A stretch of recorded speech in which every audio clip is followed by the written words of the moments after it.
once again. I'm Andy Johnson, and welcome to the third in a special series of discussions here on Shepherd's Corner with the Archbishop, His Grace Charles Jason Gordon, on the church in society. In this episode, we want to look at the church in education in Trinidad and Tobago. Well, Archbishop, good to have you once again. Good to be back with you, Andy. All right. Well, let's start sort of on a broad platform, on a broad canvas. Let me ask you, is there a single issue or there are a couple of major issues that you see as head of the church in this diocese on as the church's role in education? Oh, that's a big question. How long we have? We'll see what we can do. There are a number of major issues. Some of them I would call legacy. Some of them is lack of updating. And some of them would be what I would say the purpose of education for the type of citizen, for the kind of society we're emerging into. That we don't have a fit between those three things. And so if I want to start there, I keep telling our teachers, a child that comes into school today, you are educating that child for the workplace of 2035. That workplace is going to be using tools that we don't know about, technology that hasn't been invented, thinking about things and having jobs that we don't even think about as yet, which means it's a different form of different type of workplace than the last century, where we had mass production, where what you needed is children to be disciplined, to do things en rote, to be able to remember, to be able to follow orders clearly, and do a number of special tasks that a mass production society needed. And the education system was designed for that. We are trying to educate children of this century in a form of classroom that existed not in the 20th, but for the 19th century, and with technology at their availability today. And all of this is a terrible mismatch of your child, the kind of education you need for the type of society that you need to get to. And so if I have to start, that's where I will start. Yeah, and you're probably saying that we're not where we are today, educating that child for 15 years from now. I'm saying most of our classrooms are 19th century classrooms. Not 20th century, not 21st century. We have 19th century classrooms, 19th century methodologies.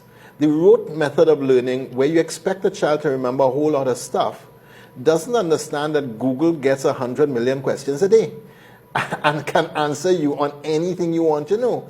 So McLuhan, who is the grandfather of media theory, would say that every new technology is an extension of the human. Every new technology is an amputation of the human.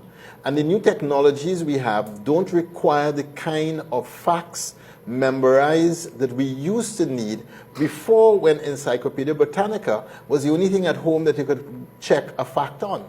Now it's in your hands. So this child of today, the key thing is not about facts. It's about innovation. It's about creativity. It's about adaptation. It's about taking knowledge from one sphere and applying it to new spheres. Because if you're going to be working with technology that has not yet been developed or brought into being, then you have to be transferring your knowledge from one place to the next. And that means you have to have a different way of understanding education if Trinidad and Tobago is going to be the 21st century country that we all desire that it becomes. So what do we do to, I'm not sure if making amends is the right term, how do we create a fix for that now? Well, we have to start by drilling into some of the other problems. So if you asked me the one big one. Yes. So that to me is the major one. Because even if I fix the problems that are seemingly most glaring, we will not address that other problem. Because the most glaring is that so many of our children are failing in so many of our schools that are failing, and I would add in so many of our communities that are failing. So that's another big problem. But if you fix that, it still doesn't mean you get into 21st century education. So I'm saying let's set the bar first in terms of the kind of education, depending on the kind of society we want to become. Then say, okay, let's start with where we have some really serious challenges. The serious challenges, for me, for where I see it, the first is the number of schools that are failing. And we'll talk to that. The second challenge is that a number of our teachers that are not up to speed with educational models for the 21st century. A third one, I would say, is persistent poverty in Trinidad and Tobago. And if you want to ask me which is the most serious of all of those, I would say the persistent poverty is really the number one challenge. We've been doing an experiment in 4 schools that have been on academic watch. And here's some and this is for the listeners who may not know what that is. Those are Right. schools that are not doing as well as they should be, but that is probably putting it mildly. They're not doing well, and therefore... They have 3 categories. Schools on academic watch, schools that are mostly doing okay, and schools that are doing excellent. Yeah. So these are the bottom tier schools.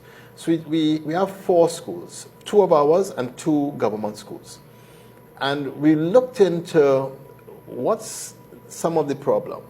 And one of the things we've figured out is a child at 5 years old that comes from a poor community hasn't had the nutrition, nor have they had the stimulation that a child from a middle class community would have. Which means that the brain development of that 5-year-old child is not the same as the brain development of the middle class child. Which means that that child is not yet ready for language in the way that the middle class child comes ready for language, because mommy and daddy have been reading stories to them since they're 1 and 2. And that act of reading, that the colorful mobile that is hanging over the crib that stimulates the visual and all the different senses of that child, the amount of touch and hold and feel that child will get, the kind of nutrition, all prepares that child's brain for language. Now, when you come at 5 years old, you're not prepared for language. And what are you doing for the first 2 years? Language and maths. That's what you're doing. You learn within your first year that this thing called school, I'm not cut out for that. And so a child at 5, 6, 7 who is not prepared for language at that stage comes into the first year, and what they're doing in the language that they're learning that they are not ready for language. And that in fact they're learning that they are deficient, they're dumb, they're stupid, they're ignorant. And these are some of the words that children get told at 5 years old. And rather than us saying, well, this child is not yet ready for language, let's get them ready, the child is being labeled and carries that label right through their school system. I don't want to go back too much, but what do we make of what we were told when we were growing up, that education was your best ticket out of poverty? So children went to school, and parents, whatever their situations were, sent their children to school because they figured that was the ticket out. So something got wrong with that. Yes, so Dr. Williams, and I have the quote says, in such a colony, both in order to form a society and develop a spirit of community, and in order to train the people for self-governance, education would have an important role to play. Or as we famously say, he said, the future of the nation look in the school bag, as David Rudder coined the phrase. Yeah. Yes, and I think Williams was certainly onto something amazing there, that he understood that if we were going to become a different kind of society, we have to have a different kind of education and access to education for all of our citizens. Otherwise, we'll be leaving citizens behind. But in the rush to do universal education, which I think was not only important, but it was imperative, because you can't leave citizens behind, we didn't take into account this poverty gap within the society, and therefore we didn't quite manage what a poorer child would require for education as opposed to a middle class child, as opposed to a rich child. We didn't quite manage that. The richer children, or children from the richer homes, will pay for the education that child actually needs. the poorer family sends their child to the closest school because they don't have the bus fare for the next school that might actually be doing a lot better. So poverty is one of the great challenges. And I think that if there's an indictment on the education system, there's really an indictment on the lack of social development in Trinidad and Tobago. With the kind of oil and gas money we have been spending over the last how many ever years, that we have pockets of persistent poverty in Port of Spain and in Miaro and in different parts of our country. That to me is a real shame. But now you can't blame the children growing up in poverty and their parents for poor performance in school unless we understand that they need something different than a child who comes from a middle-class family. Yeah. I'm glad you went there because that, as part of the narrative over the decades since the inception of the Concordat, a lot of people have been looking askance at the fact that some people say that that's an unfair advantage for certain schools and for the Catholic Church when you analyze what people say, that the Concordat allows this percentage of students to be taken in on the basis of whatever choice that the church makes. And a lot of that has to do with parents who can pay, and people see that as something to frown upon. Well, I will start from the other side. Okay. So I'm dyslexic. At 11, I was unready for any 11 plus exam. At 12, I resat it, and I was a little more ready, but still not quite ready. Just because my aunt had become very friendly with the principal of Fatima College, because her son had died in a road accident and was going to the school, and the principal visited them quite a few times during being pastoral during the time of the tragedy. She said to him, look, my great nephew is sitting in exam. Would you write a recommendation for him? She said, no problem. So he did. And then he went to Ireland, got sick, and never came back. So they found this one recommendation from the principal for me, and I got into the people's school. Now, I would not have gotten to Fatima College. I would not have become the priest. I would not have had the education, the formation, the background. And I would not have become the archbishop that I am now. So if you want a challenge, I'm happy. Yeah. But what I'm... No, it wasn't because... to the notion that people have about... But it isn't because I was rich, or my family was rich. My family was a fairly struggling working class family in Woodbrook. Had been living there for a while, and it was just because of the relationships, which is more how Trinidad works than everything else. So if you look at any of our schools, you don't see a lot of the rich kids coming in on the 20%. In fact, the rich kids are coming in on their own merit because their parents can afford to send them to primary schools. That will ensure that they will pass the exam and do well at that exam. Because the rich kids that might come into a secondary school on the 20% would be those who would have had some learning challenge along the way, therefore wouldn't perform as well as their peers would. And that would be, and I would say that is also a great advantage, that our schools will take children who can do better, but just not at 11 years old. So I went straight in Form 1. By the end of Form 1, I ended up in 1X and went to 3X, which was a 4-year stream. So it wasn't that I didn't have the capacity. Based on your performance in the school. Yeah. So I entered in 1X. 1C, yeah. And they had an exam at the end of the first term, which rearranged everybody. And at the end of that exam, I was in the top 40 boys, and went from there into 3X, and went to on the 4-year stream. Yeah. So it wasn't a lack of capacity. It was a developmental challenge at the time, and the kind of exam that the 11 plus was, which was a lot of rote learning, that wasn't what my mind did. My mind did big picture and grasping concepts. Yeah. So I was not suited for that exam. Right, okay. You had put up a chart on the board there before we started about, with primary schools, which schools are government, which are denominational, and so on. Yes. And the denominational boards have, was it 60%? 63%? 63% of all primary schools are run by denominational boards. And most people in Trinidad don't understand that. Yeah. So when Dr. Eric Williams wanted to have full education for everyone, at that stage, the denominations, and that'll be the Hindus, the Muslims, the Presbyterians, the Catholics, the Anglicans, we had more schools than the government had. And even the 25% that the government now have, a lot of those came in afterwards to fill spaces, new communities, etc.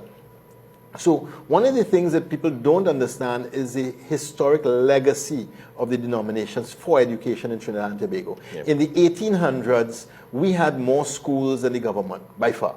And we kept developing more schools throughout. So we had a policy of universal education long before the government of Trinidad and Tobago did. Right. So the point I want to get to with that is that my feeling, therefore, is that this church, would have more primary schools than the other denominations. We do.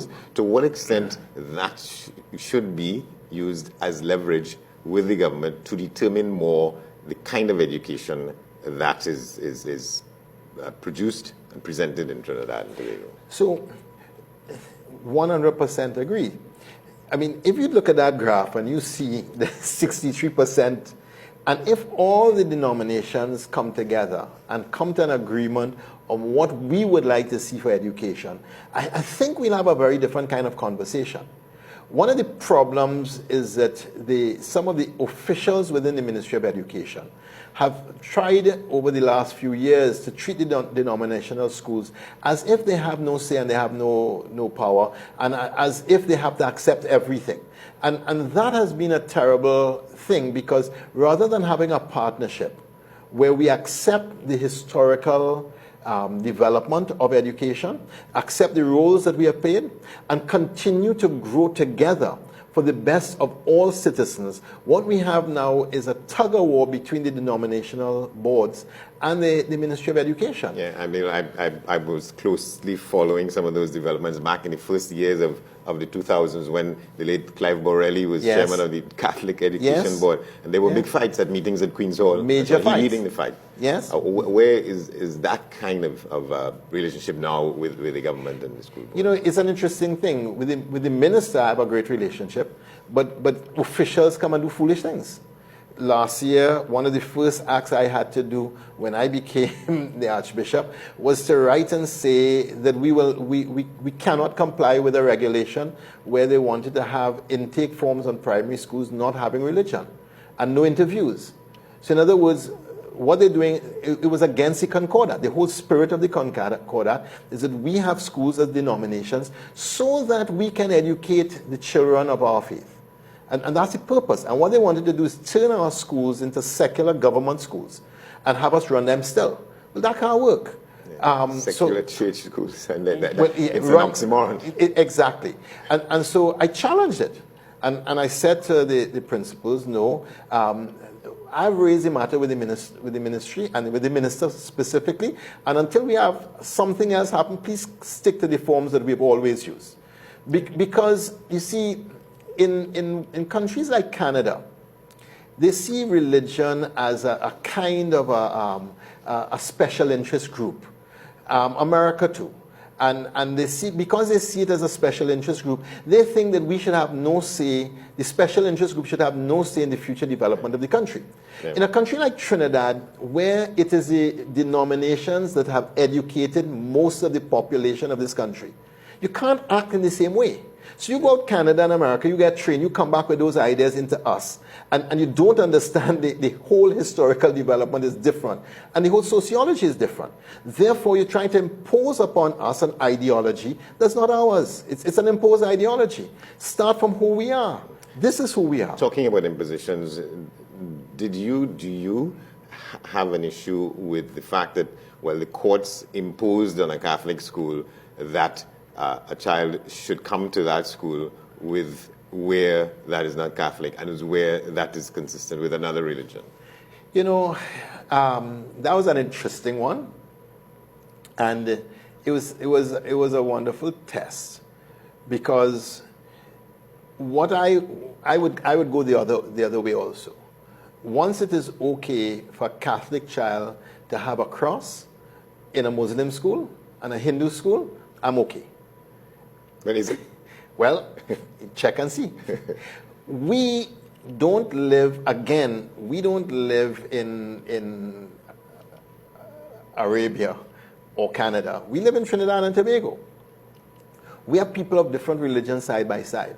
My best friend in school is a good Muslim. In Fatima? In Fatima.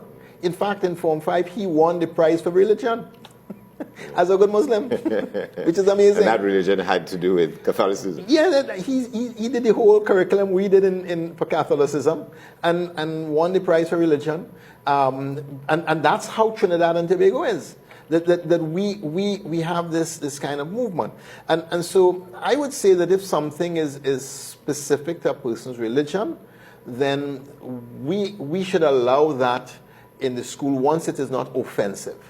And now you open a hornet's nest because two people start some religion that decide that going naked is the way, yes, a religious imperative for them, and now we have another problem. Okay, but let's take religious traditions that are mainstream. So no, but I would say that the Catholic child in a Hindu school, in a Muslim school, should be able to wear a cross, should be able to pray the rosary uninterrupted, should be able to walk around with their rosary if they wanted to. And these things should be allowed on all sides of the equation. And that is what being this wonderful hybrid society that is so amazing in its mixture. That's who we are. Yeah. And to the extent that you get to influence the nature of the education system, the product of education in Trinidad and Tobago overall, at one level, my understanding of the church is that it promotes an understanding of and development of an appreciation for social justice. Mm-hmm. Is that something you think that should be somewhere in the education system so that we come up understanding what that is and being oriented to social justice? So I would say, so in the Catholic tradition, we are about faith and reason. Trinidad and Tobago could do with a lot more reason within the education system. So philosophy, Archbishop Harris was big on this. We need more philosophy taught. So we need a layer of philosophy. Then we need a layer after the philosophy to help children to start reasoning out and have an appropriate kind of conversation, so it doesn't deteriorate into slogans or into name calling and things like that. But on top of that, we need that foundation of understanding what true justice is. Every child at 5 years old already has a sense of fair and unfair. Two children sharing up a piece of cake and somebody got the bigger half. They already have that sense of fair and unfair. Barbados has a wonderful term. Children say, you have unfaired me. Never heard that one before. But this sense of fairness is so ingrained in us. And one of our gifts as a Catholic Church is this teaching on social justice and all of its principles and how that works towards having a society that is a just and an equal society where people receive the dignity that they deserve and where we are inclusive in that kind of society. How do we teach children for that kind of society? And that's part of the curriculum development that we have to do. On top of that, there's a whole level of thinking. I think of somebody like a C.S. Lewis, somebody like a Tolkien. These Christians of great stature whose writings are some serious thinking about the societal issues of their day. Now, why can't we expose our children to that kind of thinking to help them to see if this is how people thought about their society, how are we thinking about our own society today? And train people now to think about the society from the perspective of the Christian identity and the Catholic identity. Those are some of the things I would like to see that are part and parcel of our society. The whole thing of religion and understanding all the religious admixtures in Trinidad and Tobago. And there's a curriculum for comparative religion. And I would like to see that taught in our schools, so that no child coming through a Catholic school would be ignorant about what Islam, what Hinduism, what the Presbyterians have to say about what's core to their belief system, that we would at least start understanding and exposing children to each other. Yeah, we're talking about secondary schools here. At secondary school, at the secondary school level. So those. So you have no problem with the teaching of comparative religion in St. Mary's College or in St. Joseph's Convent? I would like to see us do, so there's a part of that curriculum where you teach that child in the faith that they are, and then another part of the curriculum where you teach them the comparative religion.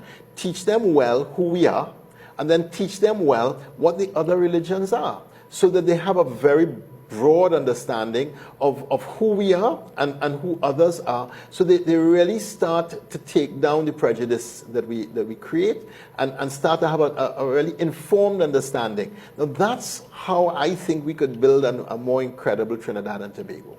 Yeah. Is there a way to address the reality that a lot of, so the Catholic schools are among the top of the heap?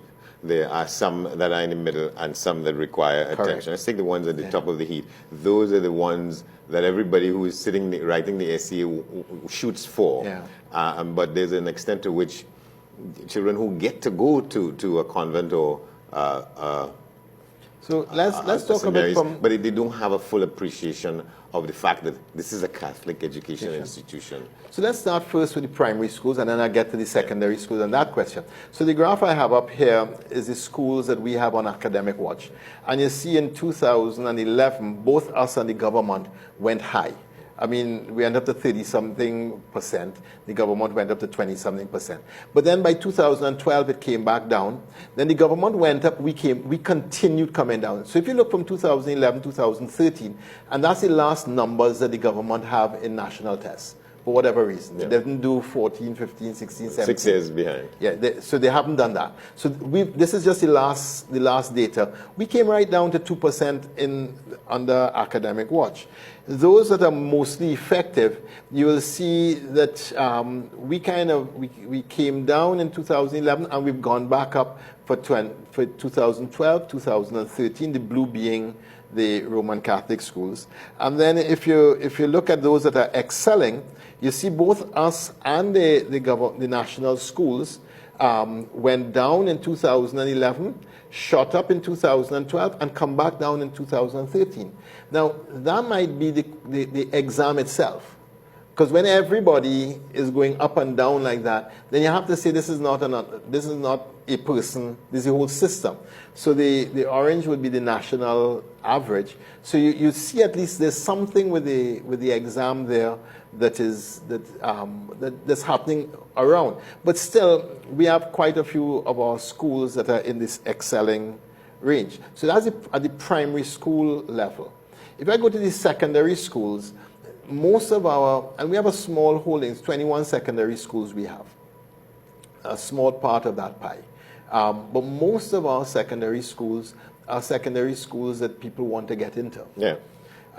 Your St. Mary's, your Fatima, your QRC, Fatima, St. Joseph, Providence, etc., etc. So most of them would be what would be called the prestige schools. Those schools have a long, long legacy. The Spiritan Fathers, for instance, and the St. Joseph nuns, the Cluny nuns, the Dominicans, they invested heavily in education. And they had religious who made their whole life's dedication the teaching of a particular subject. If you think of Father Lifehook, I mean, he's a marvel.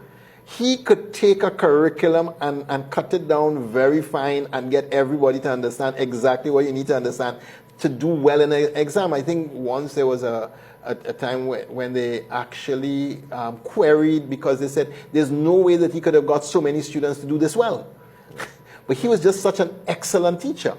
Now, when you have nuns, priests, that are dedicated to education, and that's their life's work and their vocation, and they dedicate themselves to that, you're going to have schools that are excellent. When those schools no longer have nuns and priests, but they have the traditions that are handed on, that still carry the school forward, you're still going to have excellent schools. And so what we have is a historical legacy of the kind of commitment that was given in the secondary level by a lot of religious. Now that the religious are no longer plentiful and not in our schools at the secondary level anymore, we now have a new challenge. Well, why is that? Is that because is that a function of the Concordat, or you just don't have enough? We just don't have enough.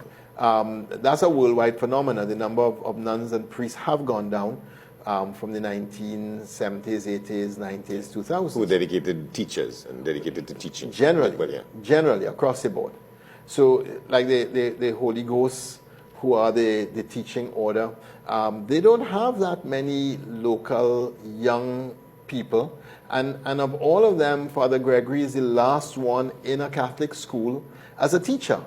And if you see... Principal of Fatima. Principal of Fatima College. If you see what happened when he became the principal of Fatima College and how he moved that school from really a good school to an excellent school, it's because that's his dedication, that's his vocation. And that's what a religious does for a school, because that becomes their whole life's work. And so it moves the school very differently. What we're doing now is we're recognizing that fact, recognizing that we may never go back to the place where we have as many religious in our schools the way we had in years gone by. But we're starting now to form a group of lay people with the vocation of the teacher catechist and training them, giving them the same formation that a religious would receive. A degree in theology, the human pastoral, intellectual, spiritual formation, and getting them ready to enter into the schools to be that presence that the nuns and religious used to be. That's a part of the raison d'etre of the CREDI, the Catholic That's part of what Religious CREDI is Education doing. Development Yes. Institute. Is a big piece of the CREDI mandate. That this is a program that we're going to start in September, and really look to see how can we prepare teachers. So this is not just, so CREDI is already doing the B.Ed in education, which has a deep religious component. We want to do something a little bit more than that, give them the pastoral theological formation. The child of today is asking questions about religion that most people don't have the answers for, unless you've done some study in theology. Because when they ask you about science and religion, and these two narratives, and how can I believe that God exists when science...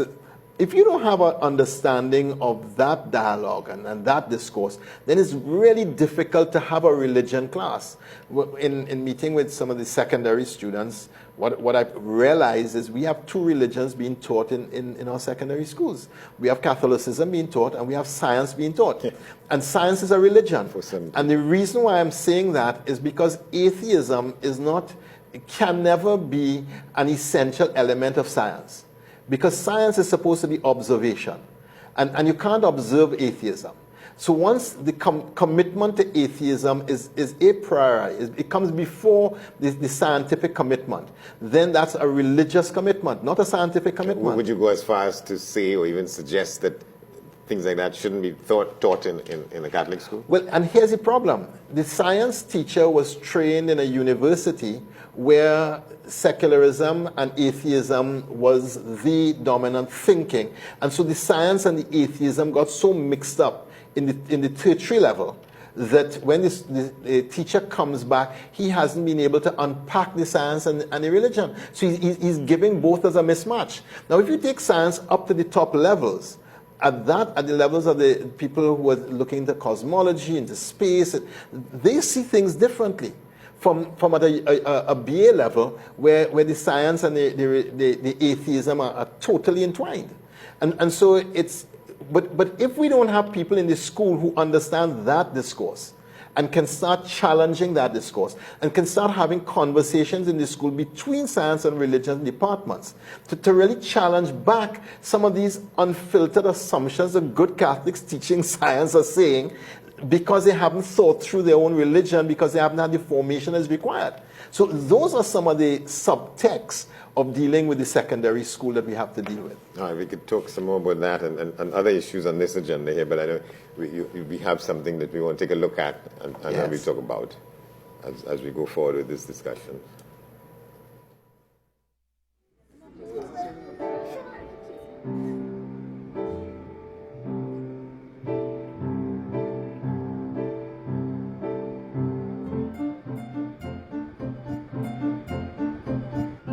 Gospel train is coming, hear the whistle blow. If you think you're ready, it's almost time to go. Get on board, little children, get on board. Little children, get on board. Little children, there's room for you, room for me, and room for many more. All aboard.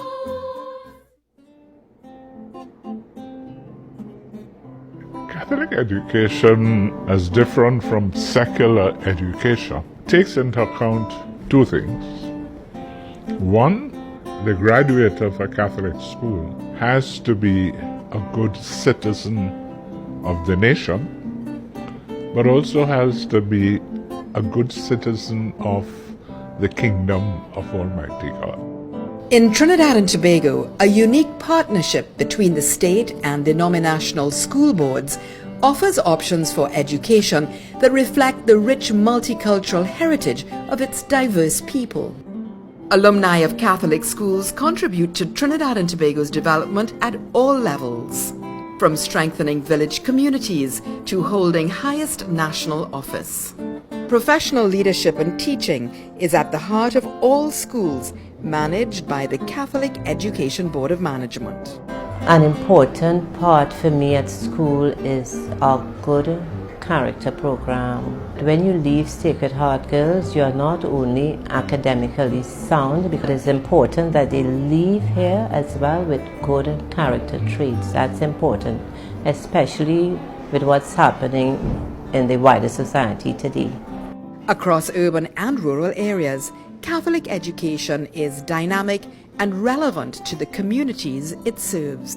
In schools where we have been making a lot of improvement or where there's innovation, you find that your principal and your teachers focused first on the child. What can we do to make this child learn? How can we cater to the interests and to the abilities of these children? And when you do that, you tend to provide a curriculum that is flexible, that is broad, and that keeps children interested. And so you use the magic word in education today, it is relevant. In the agricultural hub of central Trinidad, Tabaquite RC Primary School delivers an innovative approach, building on the national curriculum, teaching literacy and numeracy through farming and award-winning agribusiness projects. I was given the freedom and the flexibility to use agriculture to integrate it with the curriculum, because I have seen that it made a great difference in the holistic development of the children. We have an increase in the attendance, we have improvement in the discipline, even the academic performance of the children, because they were not so motivated to do all the creative writing and mathematics and so on. And now they actually come and beg to do it. At Matlot's Roman Catholic School, children enroll at preschool and graduate through the primary and secondary levels. The North Coast School is proud of its achievements in track and field sports, earning national, regional, and international recognition.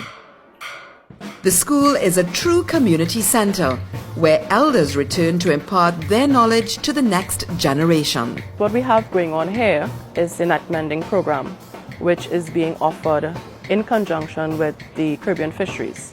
So the Catholic Board approached Caribbean Fisheries to allow this type of program to take place using our school, because our school is the center of the community.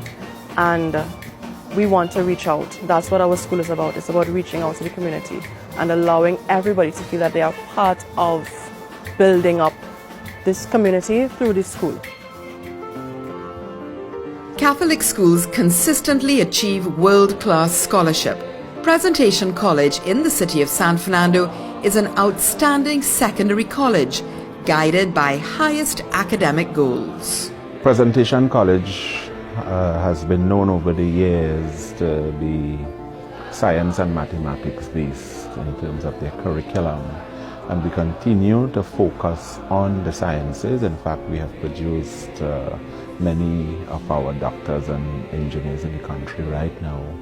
In terms of sports, again, we believe in the holistic development of the young men that come to us, and sports play a very important part in the school's curriculum. The extracurricular program at Sacred Hearts Boys School highlights positive activities necessary to promote student-centered growth. At all schools, parental participation programs strengthen family life and learning experiences. Attention! Mark time! St. Gabriel Girls RC School is home to long-standing traditions committed to the development of spiritual and human values, alongside nurturing camaraderie and creative talent.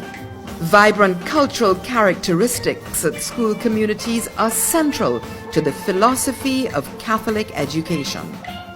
We really would appreciate our corporate bodies becoming involved. We expect to move more schools into excellence by upgrading the facilities, the physical facilities, by providing additional resources, by upgrading the competencies of the students. Once we are willing to let people think outside the box, then a lot of very creative things can happen. Partner with the Catholic Education Board of Management today. With your generous support, together we can continue to deepen the Catholic tradition of quality teaching and learning, developing men and women who work in community, optimizing their talents and positively influencing society.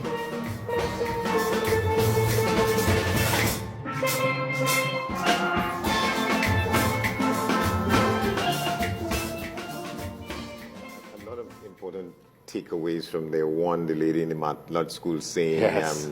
our school is the center of the community. That Whole used to be community. the case more than the schools. exception. Something Yeah. went wrong. And that is part of the problem with schools and with the education system. This is part of the problem with the communities.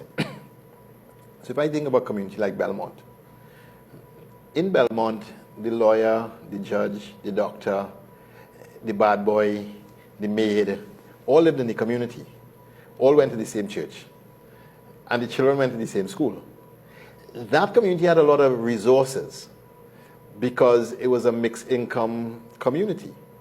When we started to build these rich ghettos, and we started to move to Valsay and Westmorelands, and we started to move the rich people out of the community, what happens is you now have an urban ghetto and a rich ghetto that are separated by distance. So whereas before the mother of the bad boy could ask the lawyer or the judge for a little piece of advice after mass and what to do and so to get a little, that's not there anymore. So and because the communities themselves have segregated, the communities that became poorer and poorer now don't have the kind of resources, and the schools don't have the resources.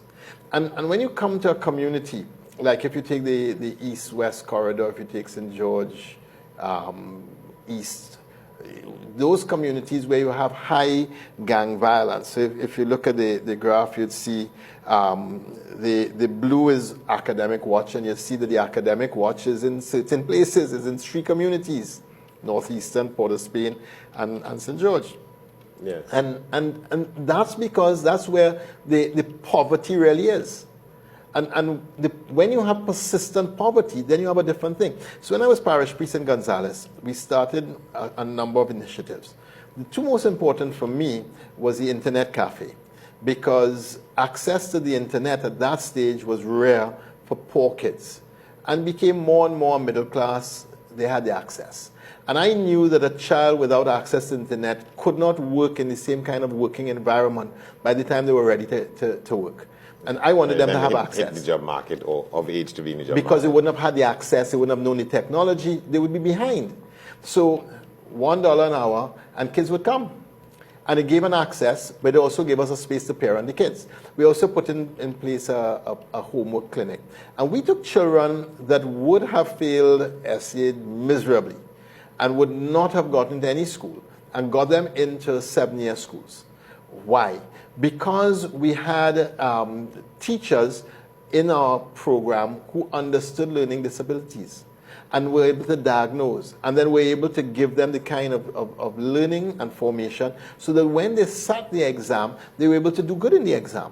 So it's not that the children cannot do well. And there was a part that was also elements in what you'd call pride in Gonzales. Yes, so it was a whole thing, pride in Gonzales. One of the things we did was we put cameras in children's hands and said, you know, the newspapers tell us all the bad things about Gonzales. I want to see what's beautiful. And those kids picked up images in Gonzales. It was just beautiful. Tricanal had a big exhibition before one of their shows with all the images. But it was a whole movement to help a community that had become a fairly poor community to understand the resilience, its own resilience, and to start awakening a hope and start having children dream for something better than what they had seen before. And because of that, many kids got through to decent schools after the 11 plus exam or the SCA exam. And I'm saying one of the things we have not found a way to do is to build that directly into the curriculum and do a different form of curriculum that helps children. So one of the experiments we're working with, Tim Conway, he does the whole neuroscience, and his whole, and he's done a lot of research on this. His whole thing is language and children, and especially with things like dyslexia, etc., etc. He's developed a way of teaching language that does not start with alphabet, but it starts with what you hear and the way you shape your mouth. So just straight bypass the alphabet. And much later down, you come back to the alphabet. What that does, because of the plasticity of the brain, it drills the brain into ways of connecting sounds and mouth movements so that creates a whole new pathway in the brain so that when you introduce the letter, the actual sign, that connects it to that pathway as opposed to the other pathways that would usually be used. And it prepares the whole brain for language. So there are 4 schools where we're trying this out. We're going to start another experiment in September. Nicholas Gomez and his team are looking at a whole way of using technology. So Mitra is a Indian professor who put a computer in a little rural village and found out the kids learned how to use the computer and how to use English, enough English to use the computer by using the computer.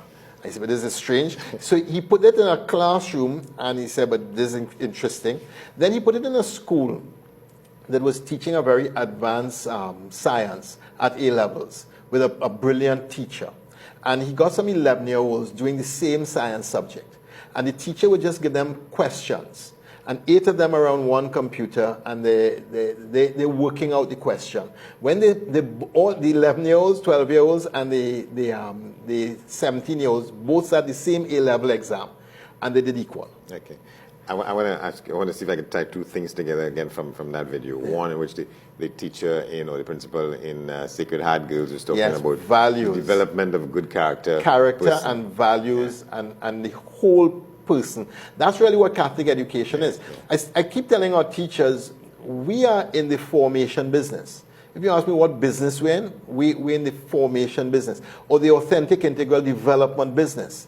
We happen to do academics to have the privilege to do formation and development for children. All right, so that's the connection I wanted to make with when I was looking at the exposition on presentation colleges. Yes. And what came to my mind is the extent to which, so the prestige schools, St. Mary's and presentation, and the convents, there is a sense in which they shoot for scholarships, and so that the more scholarships they get, that's the emphasis they're going on. So how do you tie those 2 things together? And what's the importance of a school producing 20 scholars a year? In Fatima College, when I went there, Clive Panton was the principal. And that whole school was set up for development, the development of the child. And I don't think if I had gone to another school, I would have done as well or got my way through to having 3 A-level passes. Because, so you had something called activity period, where you could choose to do mechanics, welding, swimming, life-saving. You had 60-something things you can do. And every child got an opportunity to do an activity that they wouldn't normally do. And the whole way the school was set up was for that development of the child. So for me, the quality of a Catholic school is not how the top 20% do. It's how the bottom 20% do. If you're in a prestige school and you get from the top 300 to 500 children in the nation, and the bottom 20% is not getting 5 subjects, there's something fundamentally wrong with your whole education. So how you fix that? Because you have to start looking at education, not just of the scholarship, but every child in the school, we have to get them to achieve their best potential. And we have to drill down by measurement, by highlighting the trends. So one of our projects right now is looking at all the data and bringing the data into one big place and using AI to interrogate so that we start to see some of the things that are happening in our schools and start to see, and down to this child was doing well here and is no longer doing well. What happened there? Every time children go to this classroom, something happens to these children. Why is that? Every time this teacher gets this kind of student, you start to see a different result. Why is that? And they're doing good with other. So we have to start predicting those things and diagnosing much deeper first. Second, we have to change the game. The goalpost is not in scholarships. The goalpost is in every child achieving their fullest potential. And what happens sometimes is the top 20% get the best teachers, and the rest get teachers who are not prepared really to teach. And that's not good enough. We have to bring the teaching standards up for all of our children and all of our teachers. So we're putting in place a quality assurance program where we're measuring a whole lot of stuff. Teacher performance, absenteeism, all kinds of things. So to start to inquire now and see how to help all of our children get to their fullest potential. So the church has a role, or is seeking or demanding a role in that, in the selection of teachers for schools? So the Concordat allows us a role. What it says is that the government will propose and we can reject. Yeah. I think we have to get to a better place than that, because we have many positions, and this is another thing in the system. So we have so many positions, heads of department in our schools, not confirmed. So many acting positions. I said we could get more Oscar awards than anything else, because every time I go to a school, there's an acting principal, an acting vice principal, an acting head of department, and that's terrible, because if somebody is acting, they really can't lead that school. And if you don't have the heads of department, etc., then you don't have the leadership team to really take the school to the next place. So there's some things that we have to fix. But also in the selection of teachers, we have to be much more proactive, and we have to find the ways to get the best teachers in first, then keep them actively learning how to teach their subject and their students, and third, how to do so in a value system and a character formation that is consistent right through the school. And that's the point, because I'm going back, listening to the principal from Sacred Heart. If it is at work in that school and in probably other schools, why is there this sense that, the president made a statement talking about what she thought should be in the curriculum. The curriculum committee under Professor Lewis is proposing this new orientation to education, talking about respect and good citizen kind of production, and it's there. And our mission statement for Catholic education is good citizens of Trinidad and Tobago and great disciples of Jesus Christ, or great followers of God. So our understanding is that there's a dual role, and that's what Archbishop Harris raised, that we have to create a good Catholic student is a good citizen first, and a good disciple second, or a good disciple first and a good citizen second. That this discipleship and citizenship can't be separated out. Is it difficult for the church to go into those areas where, and you pointed it out before we came on, about the reasons why Catholic schools in some districts aren't doing as well as they should, while others are excelling. And it's not necessarily the teaching, it's not necessarily the education, it's other things having to do with the environment, with the community, with the family situation. Yeah. So if you look at where we have gangs in Trinidad and Tobago, it's the same places where you have the high gang activities, the same places where the schools are failing. We have 3,600 children in Catholic schools in communities that are failing. And that's a lot of children. Now, when that child has an aunt, an uncle, a brother, a nephew who has died, been killed recently, and you have multiple levels of grief that child is working through. When mom is doing everything possible to hold our family together and does not have the financial resources or emotional, all of these things impact on a child's readiness to learn. To do education in those communities, we have to do a much more community intervention approach, like what we did in Gonzales, and create a whole thing around the community where the community gets behind these children doing excellent and supports those children really becoming great citizens and great disciples, and becomes proud of those children and gets those children to really want to learn and to be expected to learn and to do well in school, which is what we used to do before.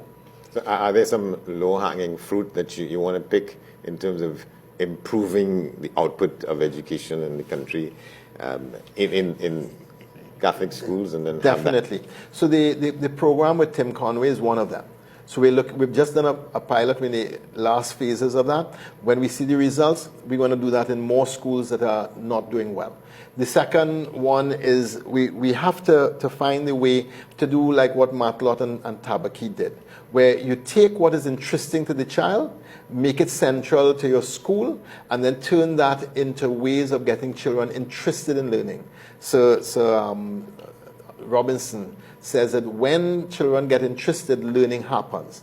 And a lot of times we're presenting children with things they're uninterested with. We have a project for schools. It was set up for East Port of Spain. We're widening it right now.